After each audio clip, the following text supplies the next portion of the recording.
In the mid-90s to the early 2000s, the number one company for video games was Nintendo.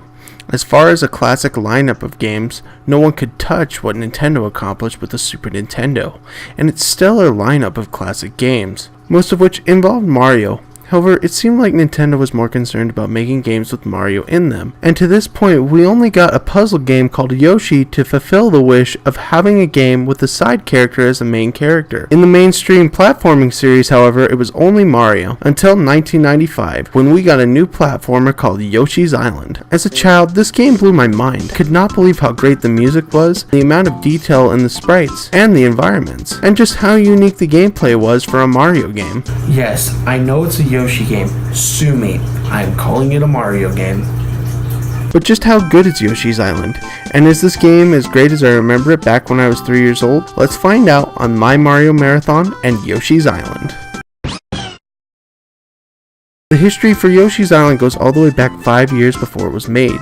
While Shigeru Miyamoto was busy working on Super Mario World in 1990, he was very intrigued by the character Yoshi. He came up with the idea to have Yoshi become a new hero, and after years of planning and rejected concepts, and tons of magic according to Miyamoto, the game was developed for 4 years, and in October of 1995, the game came out on the Super Nintendo under the name Super Mario World 2 Yoshi's Island. The gameplay for Yoshi's Island is still the simple Mario formula, but with unique characteristics. These characteristics make the game drastically different from a Mario game. Let's get the basics out of the way. As we've seen throughout the Mario Marathon, you go through levels jumping from platform to platform, holding down Y to go faster, and B to jump. The jumping in this game is really fast and I like it a lot. It really combines some of the elements of the previous Mario games and puts it all into this Mario game. Yoshi's jump is really floaty, like in Mario Bros. 3. However, falling down, you'll fall down faster than gravity. If you let go of the jump button, especially down a bottomless pit, you might as well say goodbye to one of your lives. Not only is the jump higher in this game, but you can hold down the jump button, and as you do so, you will do a flutter kick. The flutter kick is an amazingly broken ability that helps you get across gaps, which is awesome. Also, with the jump comes 3 brand new game mechanics. First, the egg. Yoshi uses these spotted eggs to defeat enemies, find items, hit switches, and break through these weird walls. The eggs are a very useful ability, but gives the Mario series a left turn, as it changes the game from a traditional platformer to a run and gun platformer. The next mechanic, which is kind of a flaw in my opinion, is the scoring system. At the end of the level, you are graded on the amount of stars, flowers, and red coins you've collected, which at the end gives you a score. Not only is this a great arcade-like scoring system, but if you want to see all the levels and get all the bonus stages in this game, you have to get 100 points in every level, which means having to have full health at the end of these levels. This is a huge flaw because if you want to get everything in the game, you have to have full health, and it's really hard to do this and not get hit. Your health comes at the top left or right hand side, and every time you lose Baby Mario, the timer at the top left hand or right hand side goes down,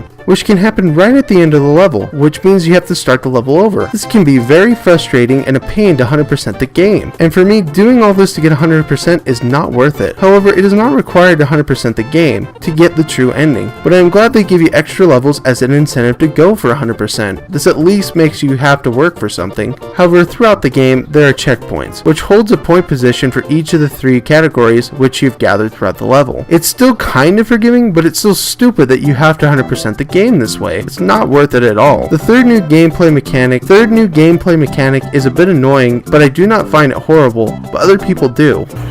Wait, what's the issue most people have? Oh no. Make it stop.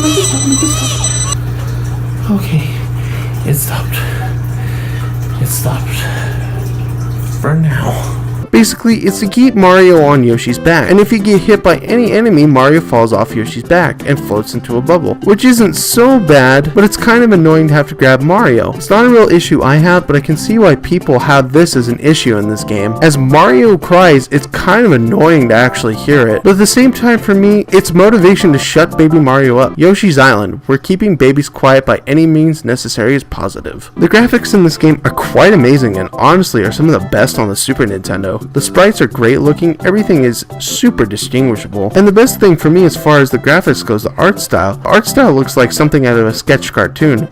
which really makes the game stand out from other Super Nintendo games. And other games in general do not have this sort of art style. But one thing that makes this game stand out also is the upgraded FX chip, which creates amazing poly sprites and precise movements, which to this day actually still hold up. I mean, I don't see any Super Nintendo-like games that are coming out now that actually have this sort of style of look. The enemies are aplenty in this game, and I have to say they go from standard enemies to super strange and super weird enemies. Like, what the heck is this thing? No, seriously, I need to know. I'm gonna go over a few enemies because, to be honest, I really do not know the names to all the enemies in this. The enemies are standard for the franchise to start off with. First off, you have Shy Guys, which are the Goomba of the game, and conveniently come on stilts. You have Piranha Plants, which can come in 3 colors, and can be a bit obnoxious, but not too stressful. And then you have the Penguins, in which case, do not give in to their cuteness. They will murder your soul. But the worst enemy in this game, and possibly all of Mario, is the bandits. I hate these little jerks. You could just be going through the level, going throughout your day, and then they'll jump on Yoshi and take baby Mario, only to give him to Kamek. So I understand that they're trying to get paid by Kamek, and that's going to be their only way of living, but bandits, I mean this with all the love in my heart. Screw you!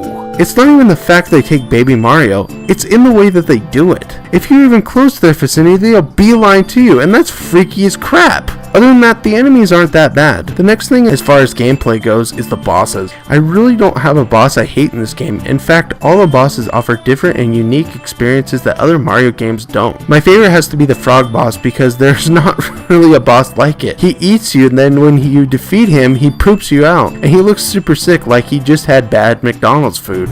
Sorry, McDonald's. I had to.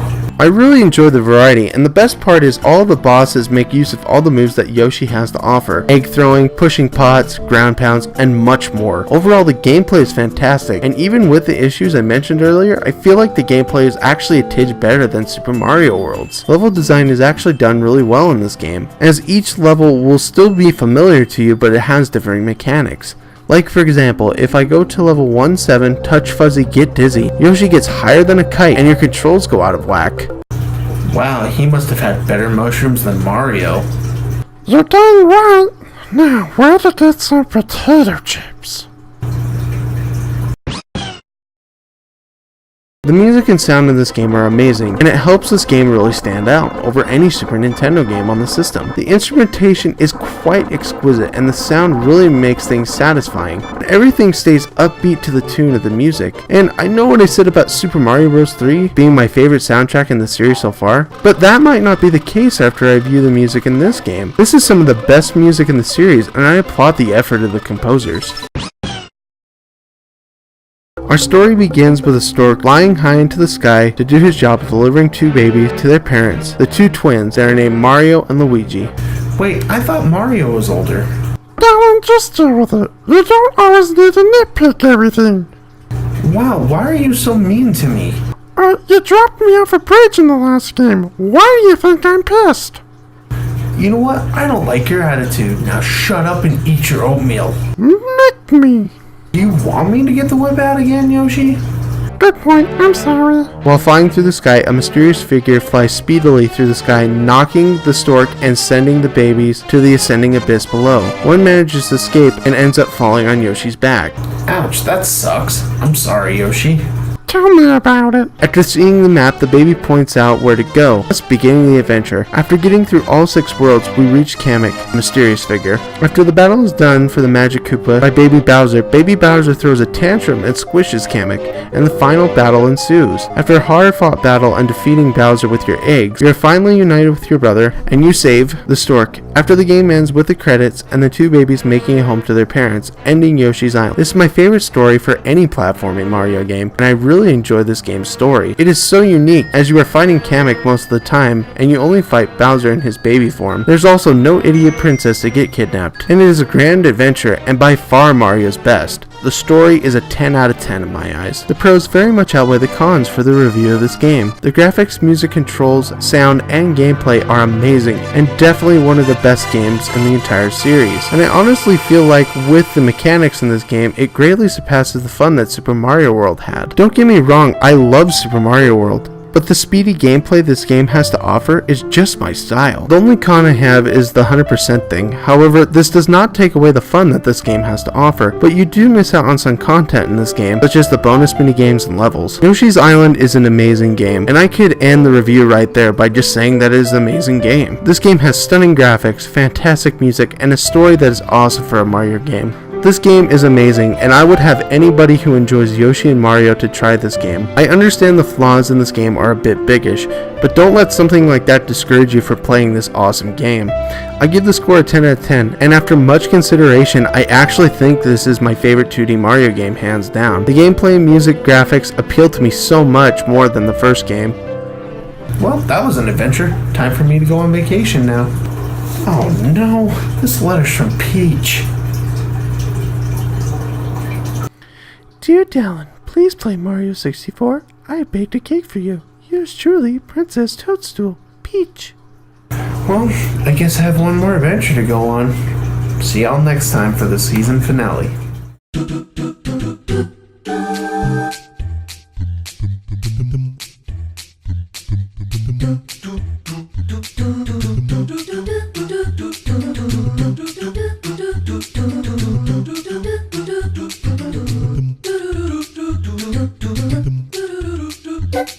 dum